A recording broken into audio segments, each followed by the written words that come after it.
Gracias por acompañarnos a una nueva edición de su programa Con los Refugiados, que es una producción de este canal, Justicia TV, junto con la Agencia de la ONU para los Refugiados, ACNUR.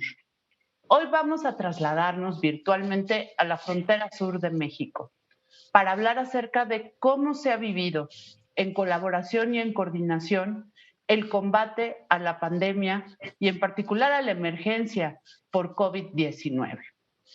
Para dar comienzo a nuestra sesión del día de hoy, me gustaría darle la bienvenida a mis invitados. Es un gusto para mí tener a autoridades locales sanitarias que les ha tocado estar al frente del combate de esta emergencia. Me gustaría que empezáramos. Hoy tenemos una particularidad con nuestros invitados. Los dos se llaman David, nada más que tenemos a David Jiménez y a David Bernal, que están en dos diferentes puntos. Y quisiera que de principio pues nos comentaran, no sé cuál de los dos, David, quiere empezar, cómo han vivido y cómo ha sido la atención o cuál es el contexto en el que ha vivido Chiapas y sus localidades en lo particular en la atención de esta emergencia por COVID-19. David Jiménez, no sé si tú quieras empezar y te presentes un poco de dónde vienes y qué es lo que haces. Muy buenos días a todos. Gracias por la invitación.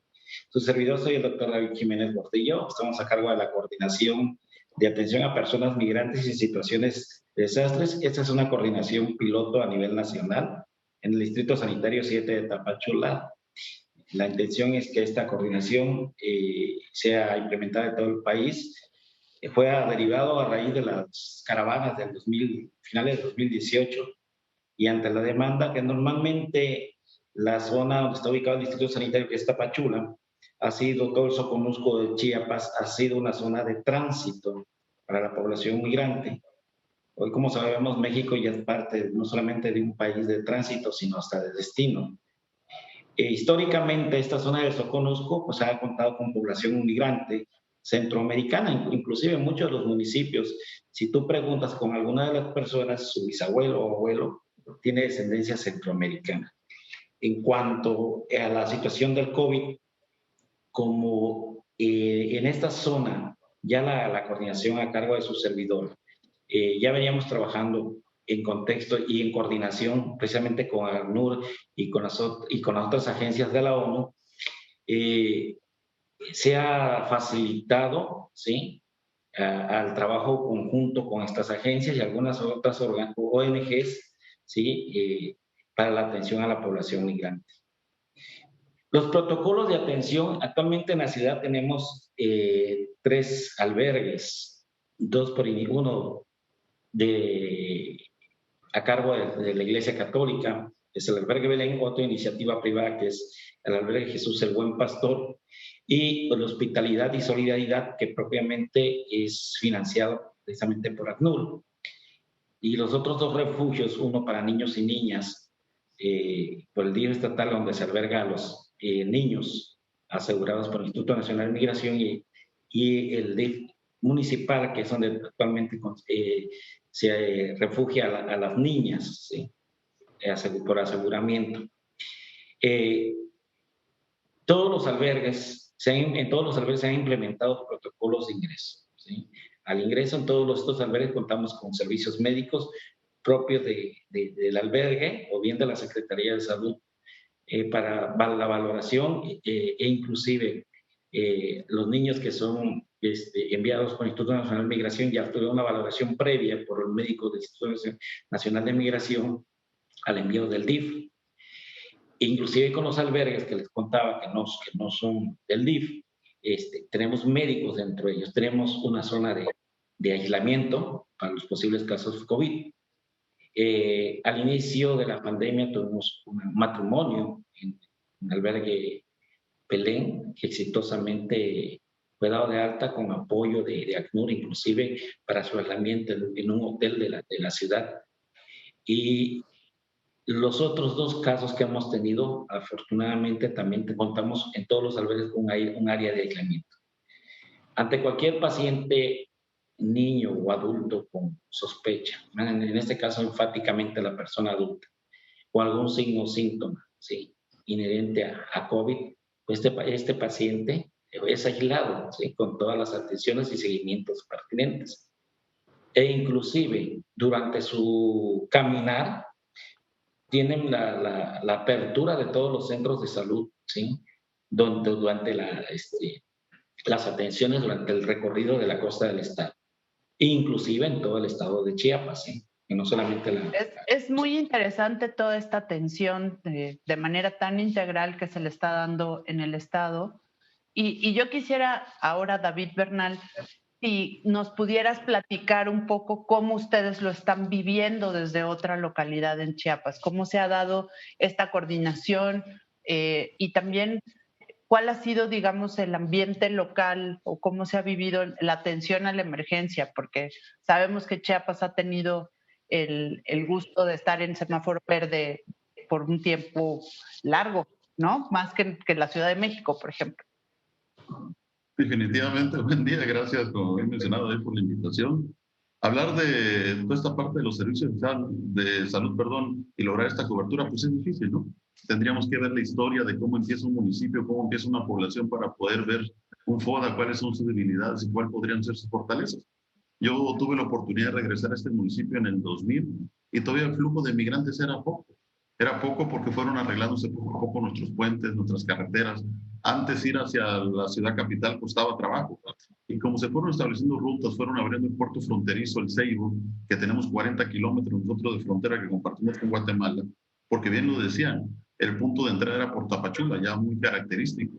Ahora la gente veo esa otra oportunidad con nosotros y sobre todo porque empezó a funcionar el tren de carga, esta parte ferroviaria, ¿no? Y por ese modo se trasladaba la gente, pero para nosotros conllevaba accidentes, sobre todo mutilaciones, ya sea de ambas piernas, extremidades superiores, inferiores, y teníamos que estar preparados para eso. Pues atendíamos en ese momento hasta 300 personas migrantes en el hospital comunitario que teníamos, que es de 12 camas para 60,000 habitantes, más esta población migrante. Pero, como bien dices, poco a poco se fueron llegando a Tenosique ciertas organizaciones como la Cruz Roja Internacional, la ACNUR, la Red, OIM, por ejemplo, Médicos Sin Fronteras, e inclusive tuvimos la oportunidad del sector salud, en este caso Secretaría, de armar un comité para que participaran todas las instituciones que tienen que o tienen una relación con la población migrante, ¿no? Inclusive metimos a Migración, al Grupo Beta, Policía Local, la Estatal, la Guardia Nacional en en su momento lo que eran personal de Sedena, que participaran todos para precisamente poder apoyar a esta gente. Tenosique se ha caracterizado anteriormente porque teníamos un ingenio azucarero, el cual hizo que viniera gente de todas las partes de la República. Bien decías hace un momento fuera de cámara, San Cristóbal, ¿no? Eso lo hace Cosmopolita Tenosique también, y me gustaba por esa diversidad cultural que tenemos aquí, pero aún así con su parte prehispánica, su propio carnaval que conlleva esa aglomeración de gente, pero al mismo tiempo ahora con estas diferentes nacionalidades que tenemos aquí como hondureños, guatemaltecos, salvadoreños, y en este año anterior se suman con nosotros los cubanos, los cuales están con nosotros. Y se me olvidó omitir decirles también que en este comité participan consulados, ya que por la afluencia que tenemos, aquí hay presencia de un cónsul de El Salvador, uno de Guatemala y otro de Honduras, el cual nos permite precisamente que cualquier conflicto o problema en salud que tuvieran sus connacionales sean resueltos de forma inmediata, sobre todo si lamentablemente se da un deceso, pues la repatriación del cuerpo de esta persona, ¿no?, hacia su lugar de origen. Todo esto, fíjate, en conjunto me ha hecho crecer el hospital comunitario, como lo decía, de 12 camas, como para 28,000 gentes. Tenosique tiene 60,000 gentes de población, más todo esto que tenemos alrededor. Inclusive hemos tenido la oportunidad de tener 6 aldeas de Guatemala pegadas a la frontera, a la cual también les brindamos servicio de salud. Hacemos ese cerco epidemiológico brindando la atención materno-infantil, detección a las mujeres con sus problemas propios, esa cobertura de vacunaciones con niños también. E inclusive, como somos zona endémica de paludismo y dengue, pues también brindamos esa atención también en la frontera con las negociaciones, fumigaciones o la búsqueda intensiva de pacientes. Sabemos, tenemos 7 rutas de población migrante a través de todas nuestras localidades, las cuales, como bien mencionaba David, tenemos centros de salud para brindar esa atención en el recorrido. pero también detectar que no lleven algún problema para que no entre a México. A mí me tocó precisamente en algún momento en el 2002 brindar atención médica pegado a la frontera y teníamos enfermedades como VIH, leishmaniasis, Chagas, que algunos ven como enfermedades tropicales ya del tercer mundo, ¿no? Pero que al fin de cuentas esa migración de población hacen que una sola chinche que da leishmaniasis, o sea, perdón, que da Chagas, le encuentremos una mochila de migrantes. Pero son de las cosas que tenemos que hacer ese cerco epidemiológico para que esta gente en su camino hacia el país vecino, pues vayan en las mejores condiciones también y no vayan dejando la enfermedad en su camino. Al igual, ahora tenemos un centro especializado que se llama Capacit, que es para atender pacientes con VIH o SIDA. Ellos de primera intención pueden llegar con nosotros y les brindamos el retroviral para que caminen bajo las mejores condiciones. Y como bien mencionabas, esta gente que es refugiada por la ACNUR en algún momento piden esa condición, tienen que estar en nuestro estado durante 3 meses mientras se logra concluir su trámite como tal. Entonces tendríamos que estar preparados para brindarles esa atención. Tenemos un centro de salud urbano con 10 núcleos básicos en el cual uno de estos núcleos precisamente es para atender exclusivamente a esta población migrante. Si ellos solicitan la atención durante estos 3 meses para un control de embarazo, control de crónicos, en este caso diabetes, hipertensión, o cualquier otra patología que tuvieran, pues se les puede brindar la atención de manera oportuna, ¿no? Y llevar ese seguimiento. Realmente nosotros no tenemos conflicto en ese punto porque cada una de nuestras comunidades está preparada para atender esa población migrante. Pues yo les agradezco mucho que nos platiquen, porque es un contexto, México es muy diverso y tiene un territorio muy extenso, y esto me da pie a que mi colega, Pierre-Marc, de ACNUR, nos platique por qué sería importante que una agencia de Naciones Unidas dedicada a la atención de personas refugiadas y solicitantes de asilo se ponga en coordinación con las autoridades locales y cómo se ha dado esto. ¿Por qué la importancia? Y más en un momento de emergencia como este. Hola, Pierre. Bienvenido. Muchas gracias, Valeria. Justamente sí.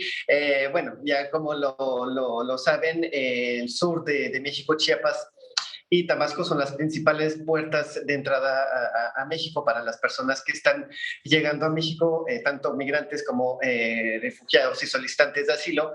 Es aquí donde están iniciando el proceso de solicitud de asilo. Y la cantidad de personas que están llegando también es bastante grande, ¿no? Si vemos los datos que da la Comar. Y eso pues también implica que la agencia, la ACNUR como tal, y las otras que están de la ONU que están trabajando acá, pues también apoyen a las diferentes autoridades. Trabajamos directamente con ellas también para dar la atención necesaria a las personas que atendemos. Que en el caso acá son refugiados y solicitantes de asilo. Y eso, y bueno, el tema de la pandemia del COVID-19 también afecta a todo el mundo, no solamente a un grupo particular de la población, es todo el país y lo estamos viendo a nivel global. Entonces, las necesidades, han sido muy grandes para atender esta situación y justamente con las autoridades también, la ACNUR lo que ha hecho es buscar lo que necesitaban los centros de salud para dar la atención a las personas que atendemos en nuestro caso, pero también que benefician a la población local. Y eso pues fue parte de lo que comentaban los dos encargados en Tapachula y el de Tenosique, donde hemos pues, entregado un montón de material de protección para los médicos, para el personal que están trabajando en los hospitales y centros de salud. Y también hay algunos casos también donde instalamos unidades móviles que en verdad son normalmente unidades de vivienda que se usan en muchas otras partes del mundo para los campos de refugiados. En este caso se convirtieron estas unidades en... puede ser como un consultorio adicional, por ejemplo, en el caso de Tenosique, como lo comentaba David de allá, hay una parte también que se usaron para los que estaban trabajando como en la brigada callejera, que estaban identificados los casos. en diferentes partes acá en Tapachula también han usado eso como un consultorio o una parte que para el triage, por ejemplo, de personas, otros que lo han usado como una parte para el aislamiento de personas en los mismos albergues que se han usado estas unidades. Entonces son diferentes actividades que estamos buscando justamente para incrementar tanto la atención a la población de interés, que son refugiados solicitantes de asilo, pero también a la población local, ¿no? Y eso pues también en estas situaciones pues es lo que más se necesita, apoyar a todo mundo, no solamente a un grupo en particular, y el derecho a salud es para todos, ¿no? Al final, y eso pues parte de lo que estamos haciendo es en beneficio de todos, sí. Muchas gracias, Pierre. Pues vamos a tener que ir a nuestro primer corte. Les agradezco muchísimo esta primera intervención y bueno, vamos a ir a este primer corte. Nos vemos en unos segundos. Soy médico general cubano. Me gradué en el año 2014. En este año tengo 7 años de ejercer como médico. Soy especialista en medicina general. En el 2019 decidí venir para acá, para México, a través de Guatemala. Cuando llegué aquí a México solicité la condición de refugiado para que me den la residencia permanente en este país. Por lo tanto, estoy nada más que esperando la condición que me acepten como residente para así poder ejercer como médico, como el profesional que estoy legalmente. En estos momentos estoy aquí en el Centro de Salud de Oluta hace 3 meses apoyando al trabajo de los demás médicos nacionales de aquí. Mi función aquí fundamental es atender a los inmigrantes en caso de que tengan cualquier tipo de enfermedad, embarazadas, que como son un programa materno-infantil, ya eso ya lo ve ya el médico especializado en ese caso. También doy charlas educativas en los albergues y a la población en general sobre la prevención de IRAS y EDAS y otras enfermedades. No, me siento bien porque yo al principio cuando llegué aquí yo dije que sería muy difícil trabajar sin título, sin cédula profesional, y entonces eso con el tiempo ya uno con el tiempo ya tú vas perdiendo habilidades tanto de prácticas, maniobras, y entonces como ya desde que estoy aquí trabajando sí me he mantenido actualizándome con respecto a los nuevos tratamientos. Ahorita lo que está es el COVID, entonces las nuevas pautas de tratamiento. Y gracias por la entrevista y por el apoyo que le dan no solamente a mí, por supuesto, sino a todos los demás inmigrantes, que yo he escuchado los comentarios con respecto a la ACNUR, y entonces que espero que continúen trabajando así como están. Muchas gracias por seguir con nosotros en su programa Con los Refugiados, que es una producción de Justicia TV y la Agencia de la ONU para los Refugiados, ACNUR.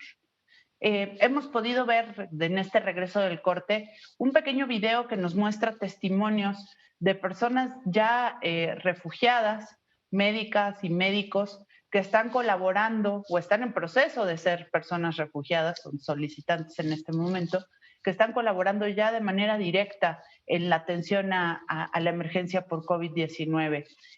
Nos gustó mostrar en esta parte del programa también esta parte testimonial, y quiero regresar ahora con nuestros invitados, con David Jiménez y David Bernal, para preguntarles ustedes cómo han vivido esta coordinación con ACNUR.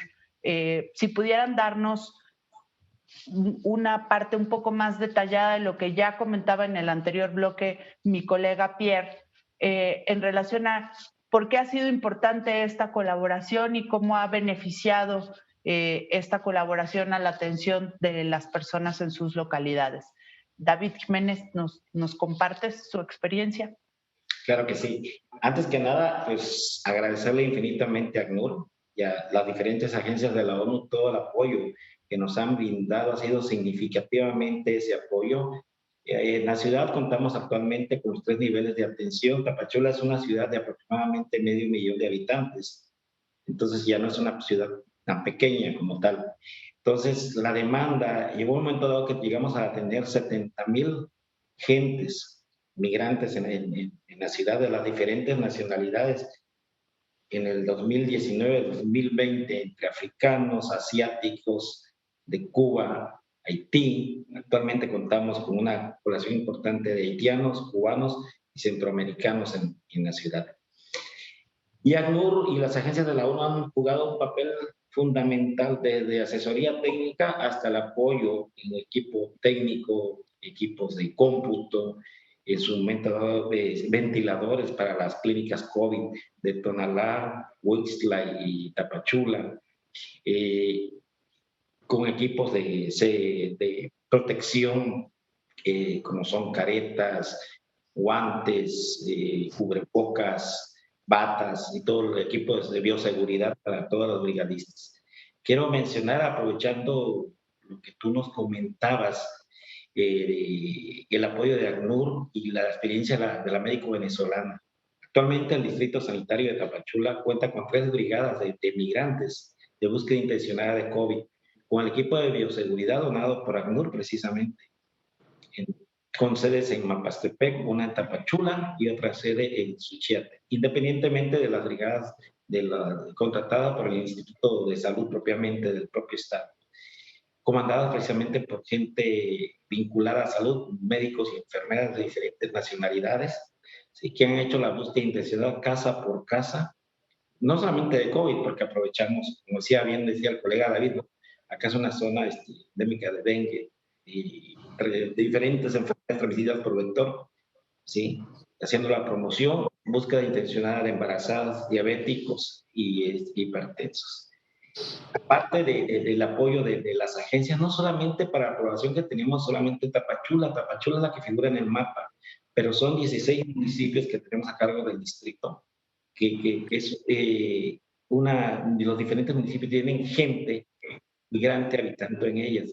Y acá tenemos, como bien mencionaba el colega también, acá tenemos un ingenio en la ciudad de Huixtla, una ciudad aproximadamente a 40 kilómetros de Tapachula, donde tenemos albergues cañeros también, y tenemos alrededor de 1.500 cortadores agrícolas de Guatemala, cual también se le da asesoría a la agencia por medio de UNICEF para una mejor y evitar el trabajo infantil. Tenemos la zona cafetalera también, la ruta del café, en la cual también se emplean trabajadores agrícolas también de Guatemala, en los cuales se ha implementado esta serie de certificaciones de esos albergues para, en conjunto con las diferentes agencias de la ONU, dar certeza de que la gente migrante, los trabajadores agrícolas y los que aún están de paso o como destino final Tapachula o la zona del Soconusco, o en este caso no solamente en la zona de Tapachula, voy a hablar a nombre de todo el estado también, en todo el estado de Chiapas tengan la garantía de que su salud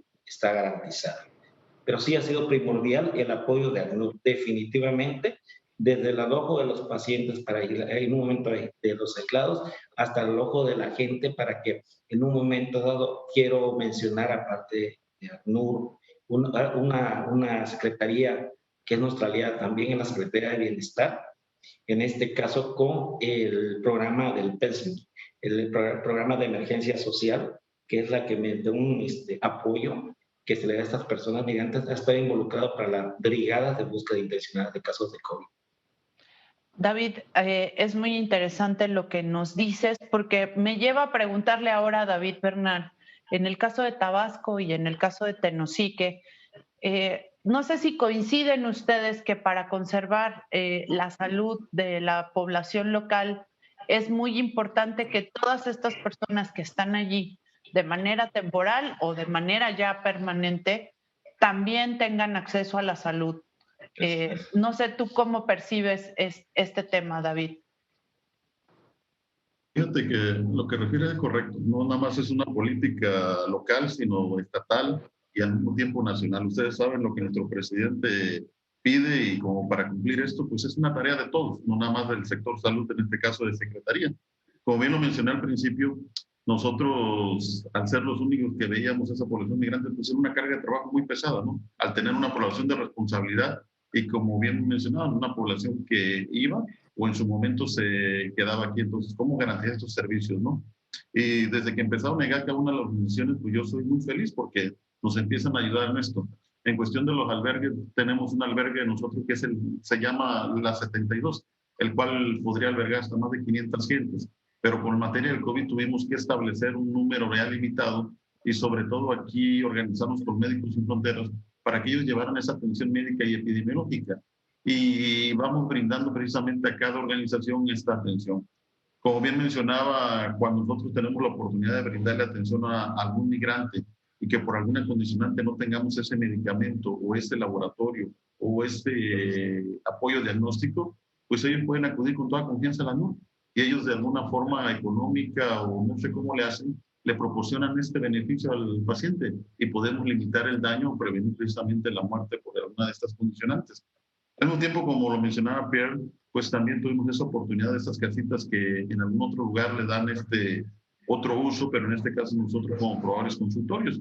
En este caso hay una en el hospital colocada como para filtros de pacientes probables COVID o confirmar COVID y las otras 3 aquí en las instalaciones de la jurisdicción sanitaria brindando esas brigadas que salen a casa por casa a buscar o a detectar o ver esos pacientes que ya son COVID confirmados. Y la otra para seguir haciendo las detecciones, por ejemplo, de cáncer de mama, cáncer cervicuterino, porque no podemos seguir aglomerando gente en nuestras instalaciones por lo mismo, para evitar que se contagien de COVID, porque hay mucha gente asintomática y tenemos que garantizar esto. Como mencionaban, el material que nos dan de protección de caretas, cubrebocas, guantes, el alcohol base gel, pues es fundamental como tal. Y por ahí yo creo que Pierre debe saber, con Andrea también hay un compromiso generado de inclusive 3 ambulancias, porque estamos a 2 horas y media, antes 3 horas de la ciudad capital, porque sí hay enfermedades que requieren de un nivel un poquito más especializado para su atención. Es más, hace tiempo tuve un conato aquí de violencia en el área de migración, en el cual tuve que trasladar 6 pacientes migrantes, porque tenían por el humo precisamente complicadas sus vías aéreas y necesitaban una atención mucho más especializada. Y lograr desde aquí esa parte del traslado y en condiciones adecuadas, pues sí nos cuesta trabajo, ¿no? Porque estamos limitados en ese tiempo en recursos. Hay algo por ahí, un proyecto precisamente del Estado, de la Federación y a nivel local, del crecimiento de este hospital de 12 a 30 camas, porque ya es necesario para poder precisamente cubrir más patologías y poder atenderlas aquí. La idea es de que el 85% de lo que llegue lo podríamos atender en Temucique. Como bien, estar mejor preparados porque el flujo cada vez es mayor. Bien lo decía David, ya las caravanas, ya es esa otra parte que nos corresponde y depende de la cantidad de gente que vaya a pasar por cualquiera de los 2 puntos, pues deberíamos estar preparados por lo que traigan agregado, ¿no? En esto de la pandemia por COVID, nosotros en la frontera como tal, tenemos instalados desde que se abren las puertas un equipo de salud permanente, desde las 8 de la mañana a 6 de la tarde, de lunes a domingo, el cual precisamente hace pruebas rápidas y ve la garantía de que la persona que esté pasando por este lado, pues no tenga COVID, ¿no? Y limitar este daño, que por fin se vuelve ahorita una frontera de tipo sanitaria como tal. Algún proyecto por ahí en algún tiempo de tener un puesto de sangrado también por parte de la OMS o la OPS, para que podamos tener ahí el flujo de enfermedades tropicales, no tanto de las personas, porque a veces se malentiende esto, ¿no? Sino la limitación del daño. Como bien lo mencionaba, tomamos estrategias como, por ejemplo, para nosotros una localidad como Sueños de Oro, que era una zona muy palúdica, de tener además 20 casos hace 2 años, tenemos un caso ahorita en este momento, porque colocamos ya pinturas con insecticidas en los lugares donde dan refugio a los migrantes, pabellones con insecticidas y sobre todo eliminación de lugares que pueden hacer que se críen lo que es el vector que transmite el paludismo. Y ciertas acciones, pues no podemos, como bien mencionaba, tenemos que ver esto que nos amenaza, pero cómo fortalecerlo, ¿no? Para poder brindar la atención a toda esta población migrante. Pero la ANUR definitivamente se ha convertido en un aliado de todos nosotros, aquí con Andrea, que está permanentemente viendo que logremos cada uno de los puntos, sobre todo el apoyo de ellos, junto con vinculación con los cónsules, pues logramos llevar a muy bien la atención del paciente migrante. Sobre todo, fíjense, el ayuntamiento también de manera local les brinda un empleo temporal para tenerlos ocupados. Son 3 meses que ellos con esto generan precisamente algo económico y lo pueden utilizar para lo que quisieran. Igual la ANUR en el municipio, pues hemos brindado, acuérdense que nos dedicamos a la prevención y a la promoción, ¿no? Y en estos casos estamos de hábitos o estilos de vida saludables. Y ellos han apoyado al municipio también con esos espacios libres, con gimnasios, mejorando ciertos espacios para que tengan recreación o puedan hacer actividad física y de esta forma prevenir enfermedades, como ustedes bien lo decían hace rato, crónicas degenerativas. Esto me da pie para preguntarle una parte a mi colega Pierre. ¿Qué pasó durante la emergencia? Porque a veces cuando pensamos en por qué las personas siguen llegando a los municipios, a los estados fronterizos, cuando en teoría pues las fronteras están cerradas y por la emergencia pues lo que nos dicen es quédate en casa.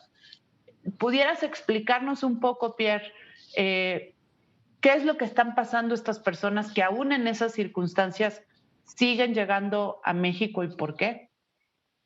Así es, pues efectivamente, sí hemos visto, como les comentaba hace rato, también las cifras, pues lo vemos que están cada vez más altas de las personas que están llegando y eso a pesar de que bueno, seguimos en pandemia y hubo un tiempo que las fronteras estaban cerradas, pero eso no hubo un freno como tal de personas que han llegado a México. Hay unos 2 meses tal vez que hubo como una reducción bastante grande del flujo migratorio en fronteras, pero al final de cuentas la violencia no ha parado en esos países, en Honduras, en El Salvador, por ejemplo, que es donde son la mayoría de los solicitantes de asilo y refugiados que están llegando a México, pues al final decidieron, no tuvieron de otra que salir de sus países por la misma situación y decidieron seguir el camino y venir a México a solicitar asilo, ¿no? Al final de cuentas, la protección es un derecho, la protección internacional como refugiado y solicitante de asilo es un derecho que todos tienen, pueden llegar a México a solicitar asilo. Y eso pues lo deben de poder hacer en cualquier momento, aunque haya pandemia o no, las autoridades tienen la obligación de recibir a esas personas y de hecho el gobierno de México desde el inicio dijo que el tema del asilo era un trabajo esencial, así que pues ya nosotros acá también hemos hecho muchísimo trabajo en ese sentido con todas las diferentes entidades y dependencias que trabajan con nosotros y con nosotros apoyamos también. Y eso pues implicó que ha llegado más gente desde julio en las diferentes partes de ambas fronteras, que sea tanto en Chiapas como en Tabasco, que implican no solamente en temas de salud, pero y hay que comentar también que no es porque están llegando acá que llegan con enfermedades, ¿no? Al final de cuentas, el riesgo es para todo mundo, estamos todos en la misma situación, es una pandemia global que todos estamos enfrentando y no es porque una persona solicitante de asilo, refugiada o migrante o cual sea las otras personas son más contagiosas que otras personas, al final de cuentas, más bien son más vulnerables esas personas porque no hay suficiente espacio donde quedarse o aislarse de cierta forma en algún momento o sea, cubrirse y protegerse. Al final de cuentas, son más vulnerables en ese sentido que pueden ser más contagiadas esas personas en algún momento porque, pues, como lo hemos visto, pues hay algunos que llegan acá y no tienen dónde quedarse, llegan sin nada, en la mayoría de los casos. Y lo que hemos trabajado mucho en ACNUR también son los apoyos económicos a esas personas que debido a que la mayoría de los albergues cerraron puertas a nuevos ingresos al inicio de la pandemia, pues no había posibilidad de encontrarles albergue o un lugar donde quedarse. Y lo que se hizo pues incrementar el apoyo económico para que puedan rentar un departamento, un cuarto, o donde puedan estar más seguros en un tiempo y poder seguir su trámite, ¿no? Al final de cuentas, y es lo que hemos hecho muchísimo en colaboración también con las diferentes autoridades a nivel local, estatal también, tanto en Tabasco, en Chiapas, pero en Veracruz también con el equipo en Acayucan, con el colega que comenta el médico cubano, que estaba comentando eso, que él está trabajando en el centro de salud de Oluta, donde él está apoyando justamente a los migrantes. El reto ha sido eso, justamente. Trabajamos directamente con las autoridades para facilitar también, porque había mucha presión de los mismos médicos y el sector salud de atender. De dar atención a toda la emergencia. Voy a interrumpirte un segundo, Pierre. Vamos a tener que hacer un corte. Les agradezco que se hayan quedado con nosotros y regresamos en un pequeño momento.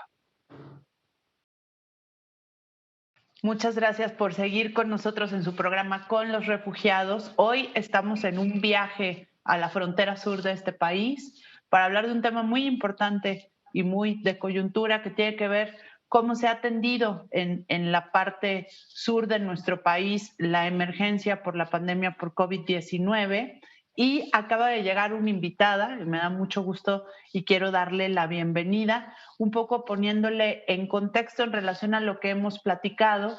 Pues sus colegas, el doctor David y el doctor Bernal, nos han platicado cómo se ha dado la atención a las personas refugiadas, solicitantes de asilo, migrantes y a la población en general, y cómo se ha dado, digamos, esta colaboración con ACNUR, con la Agencia de la ONU para los Refugiados, y por qué, en qué ha sido útil. Entonces, a mí me gustaría mucho que nos contara desde su perspectiva por qué ha sido positivo, ¿no?, para la atención de esta emergencia, que haya podido haber una colaboración entre ACNUR y las autoridades sanitarias, en este caso en Palenque. Claro que sí, muchas gracias por la invitación. Su servidora María Elsa López González, estoy a cargo del Distrito Sanitario de Palenque, que abarca 11 municipios en esta región. Por supuesto, hemos tenido una colaboración muy buena, hemos tenido una relación muy amistosa con la organización. Ellos han estado pendientes, siempre ofertando todo lo que está a su disposición para ayuda del control de la pandemia, ¿no? Tal es el caso que nosotros en este distrito contamos con una clínica COVID en sede en Palenque. Ellos han estado pendientes de nuestras necesidades, han contribuido con nosotros con equipo de protección, han contribuido con nosotros también en módulos que nos sirven para capacitación en este municipio.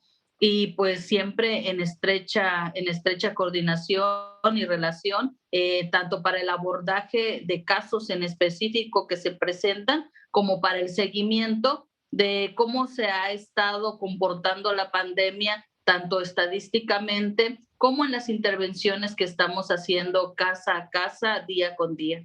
Hay un factor que me parece muy importante resaltar también de la última participación de mi colega Pierre. Yo creo que habría que visibilizar que las personas refugiadas o solicitantes de asilo, incluso migrantes, no salen de sus países de origen o de sus lugares de origen por gusto, y que ante una circunstancia tan compleja como la que estamos viviendo por la pandemia, las personas, incluso con ese miedo, ¿no? Hay muchas personas que tienen mucho miedo de salir de casa. Imagínense lo que tiene que estar de por medio para que ellos dejen su casa, su familia, su país, ¿no? Sus fuentes de trabajo, a veces todos sus bienes.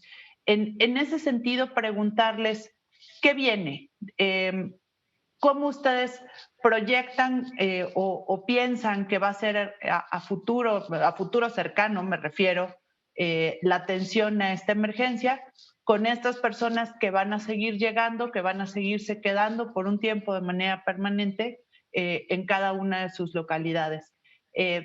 David, ahora en Tenosique, si quisieras comentarnos qué es lo que ustedes están proyectando al respecto.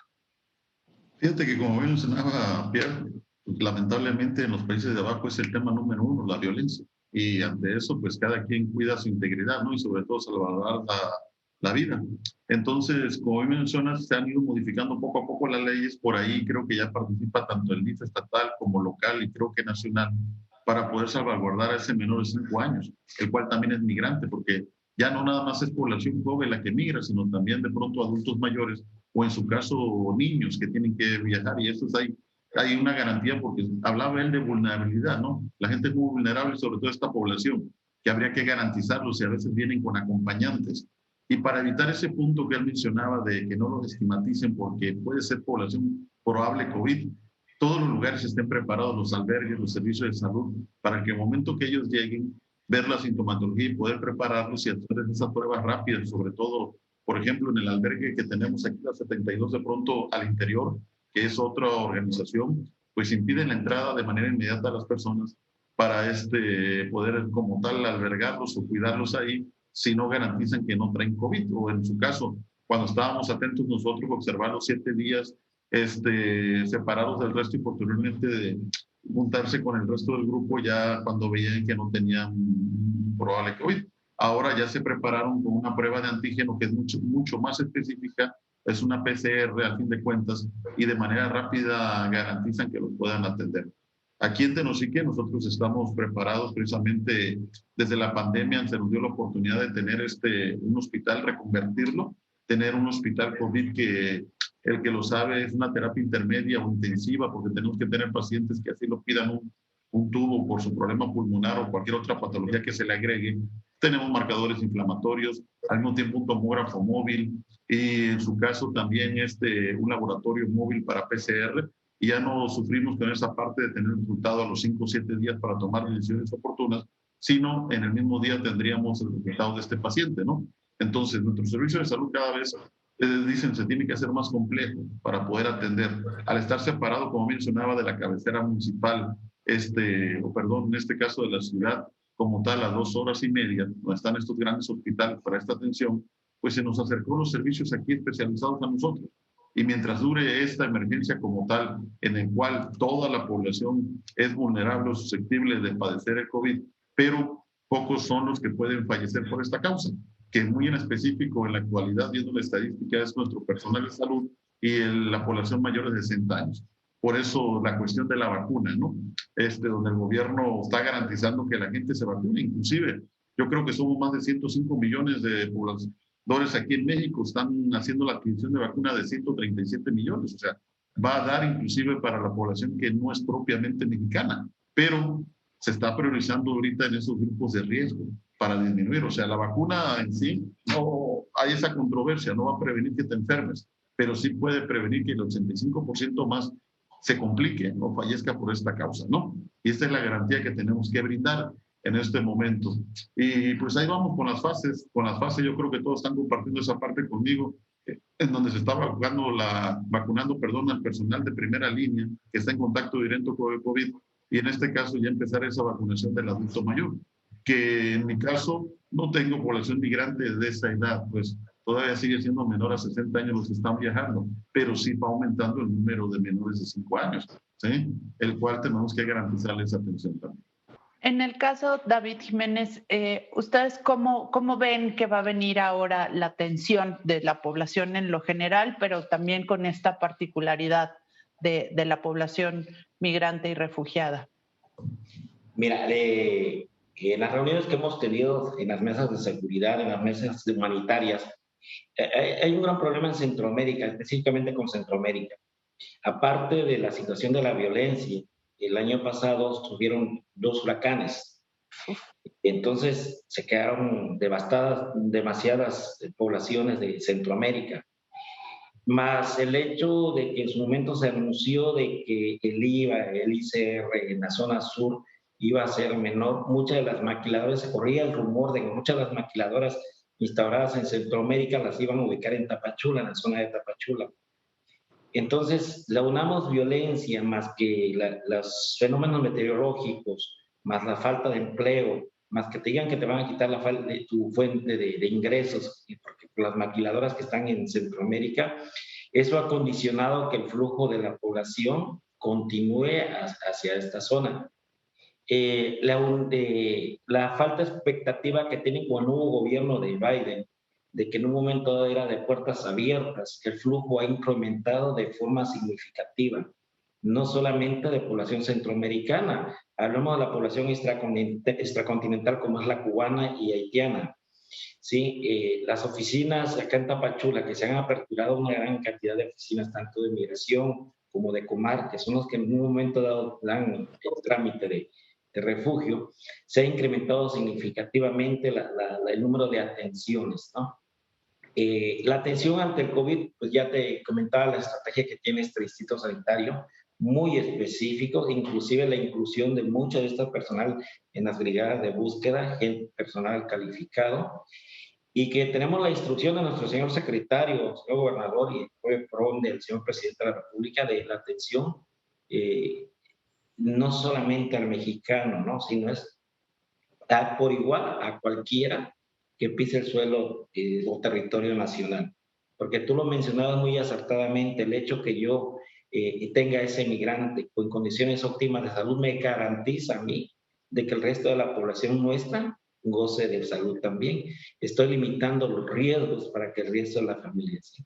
En un momento dado, con los que teníamos más problemas, la barrera del lenguaje más que nada, ese tipo de migrantes ha ido disminuido significativamente.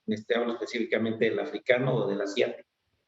Porque el haitiano con el criol de una u otra manera, el haitiano ya tiene un buen tiempo en la zona, ya ha aprendido un poco más a hablar español, o bien nosotros el lenguaje elemental de criol, ¿sí? Que es lo que hablan ellos, para ese entendimiento en su momento dado muy amablemente tanto Bienestar como ACNUR, nos facilitaban traductores para colocarlos en los centros de salud, ¿sí? Específicamente con las embarazadas, y en los hospitales también se ubicaron traductores.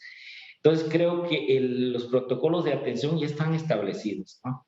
Se ha garantizado la atención de esta población, ¿sí? Como bien decía el doctor David, no es, o no sé si Pierre cualquier lo comentó, no es que traigan otro tipo de enfermedad. En un momento, cuando estaba la migración africana o asiática, sí, en un momento se detectaron otro tipo de padecimientos, pero en este momento ya normalmente la que normalmente tenemos en la zona, pero que te comento nuevamente, los protocolos de atención están ya establecidos. Doctora, a mí me gustaría que nos platicara, estando en un hospital especializado en la atención a personas que tienen COVID o pensando también en la parte de prevención, ¿qué es lo que viene? Ahora creo que va a cambiar el contexto a partir de que cada vez más haya población que logre vacunarse, ¿no? Y cómo se ha dado la atención hacia las personas refugiadas, solicitantes de asilo, inmigrantes, pensando un poco que el derecho a la salud en México es un derecho reconocido para cualquier persona sin importar su lugar de origen. ¿Qué es lo que viene y también cuáles son las recomendaciones ahora que cambia un poco el contexto derivado de estas nuevas acciones a través de la vacuna para la población, para que todos nos mantengamos sanos de ser posible? Pues la pandemia vino ahora sí que a promover el desarrollo de nuevos protocolos, ¿no? Desde el protocolo que tenemos en el hogar hasta el protocolo que tenemos en los nosocomios, en los grandes nosocomios, ¿no? Prueba de ello fue la instalación de estas clínicas COVID, que son clínicas que efectivamente son de tipo de terapia intensiva intermedia y de terapia intensiva avanzada. Esas clínicas ya llegaron para quedarse, van a quedar en nuestros distritos, van a quedar funcionales con los insumos que sean necesarios para atender cualquier paciente que requiriera en un porcentaje mínimo el servicio de terapia intensiva.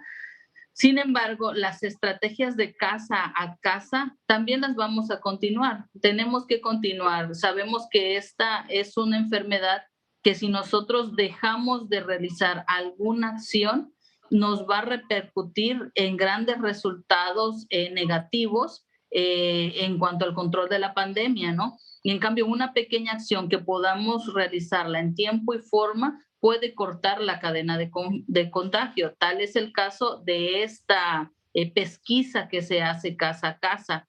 Tenemos también otra estrategia a nivel estatal, que son la atención domiciliaria. La atención domiciliaria, sabemos también que a algunos pacientes les va mucho mejor cuando los atiendes en casas. Instalas toda una capacidad dentro de su habitación, el médico llega a su casa, está a cargo de su control, de su evolución diariamente, y de esta manera podemos ir cortando las cadenas de contagio.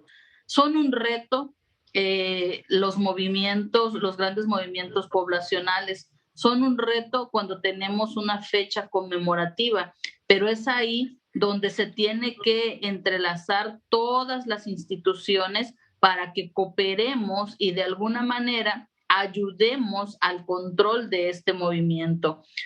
Con todas las personas migrantes tenemos la convivencia en mesa de seguridad todos los días con los que están a cargo precisamente de todos los migrantes, donde están ellos momentáneamente ocupando un espacio, ¿no? Entonces, ellos están continuamente informándose o nos están informando continuamente si tuvieran algún paciente con algún signo, con algún síntoma. Entonces, nosotros hacemos la intervención inmediata para tratar de controlar el caso y que este no se propague al resto de los migrantes. Esta vigilancia tenemos que continuarla. Es una vigilancia que aun cuando nosotros alcancemos el porcentaje de vacunación esperado, tendremos que tener estas medidas que van a formar ya parte de los protocolos de sanidad. No vamos a bajar la guardia, dado que mientras no exista en sí una cura de esta enfermedad, pues tendremos que seguir aplicando, ¿no? Es una enfermedad que llegó para quedarse, que efectivamente hay medidas específicas, como en este caso la vacunación, pero vamos a continuar con este control de mitigación, porque si bajamos la guardia es ahí donde podemos vulnerarnos. Muchísimas gracias, doctora. Pues me gustaría cerrar este bloque, este programa, con una colaboración de mi compañero Pierre. Pierre, ¿ha servido desde tu perspectiva esta colaboración que el ACNUR ha podido dar con autoridades locales para fortalecer las capacidades de atención hacia la población que les da acogida a las personas refugiadas y solicitantes de asilo, para lograr una mejor aceptación del resto de la población? ¿O por el contrario, las personas estamos muy espantadas y muy, de alguna manera, queriendo no ser pues expuestas a personas que vienen de fuera? Claro, efectivamente sí ha generado un poco de temor, justamente con todas las noticias que salen, que por el tema de la frontera, que llega mucha gente, que si vienes de afuera, pues se puedes traer enfermedades. Eso sí ha sido muy complejo, aunque pues creo que las iniciativas o los proyectos que hemos hecho con los diferentes autoridades locales de salud, pues ha ayudado muchísimo también. Yo creo que ya se fortaleció también a los hospitales, a los centros de salud, también con los materiales que estamos entregando, los ventiladores, por ejemplo, que se ha entregado aquí en la zona de Soconusco, por ejemplo. Hay esas medidas, creo que benefician a toda la población, al final de cuentas también. Así que eso creo que ayuda a cambiar el tema y la situación también. Y la otra cosa es que los médicos, que hay muchos refugiados y solicitantes de asilo y hasta migrantes también con gran capacidad y perfiles muy altos también que están llegando acá, que están trabajando, apoyando a los mismos médicos, a las enfermeras y a todo el sector salud en esta situación, y eso puede beneficiar también a todo el mundo, ¿no? Al final de cuentas, que hay tanta necesidad en el sector salud actualmente con toda esta pandemia. Y el reto ahora es que esas personas también sean reconocidos sus estudios para que puedan acceder tal vez a puestos un poco mayores, o que sí serán reconocidos oficialmente como médicos o enfermeras o enfermeros o técnicos también que están trabajando ahí y apoyando al sector salud, ¿no? Eso al final de cuentas es aportación a la población y a toda la gente que están teniendo esos servicios también. Pero sí, hay que trabajar mucho en el tema contra la xenofobia y sensibilizar más a las personas también que no son personas que están aquí llegando con una enfermedad y que van a propagarla, ¿no? Pues muchísimas gracias a nuestros invitados y a nuestra invitada. Muchas gracias a ustedes por haberse quedado a esta transmisión y los esperamos el próximo miércoles en su programa Con los Refugiados.